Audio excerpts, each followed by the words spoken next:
هزاران کارگر ساختمانی در ایتالیا با شرکت در یک تشییع جنازه نمادین در شهر رم به اوضاع نابسامان اقتصادی، سیاست‌های ریاضتی دولت مونتی و تشدید بیکاری در این کشور اعتراض کردند.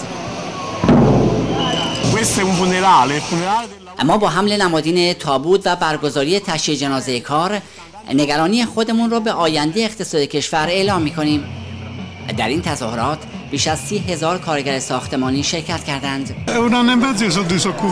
من 1.5 سال پیش بیکار شدم و الان در سن 60 سالگی دیگه امکان پیدا کردن کار ندارم. من قادر به تامین مایحتاج زندگی خانواده‌ام نیستم. از آغاز بحران اقتصادی در ایتالیا 20% شرکت‌های ساختمانی تعطیل شدند. ما دیگه تحمل این شرایط سخت اقتصادی رو نداریم. ماهاست که به ما حقوق ندادند. دیگه نمیدونیم چی کار کنیم. در ایتالیا در 3 سال گذشته بیش از 300,000 نفر از کارگران ساختمانی از کار بیکار شدند. حمید معصومی نژاد، صدا و سیمای جمهوری اسلامی ایران، رم.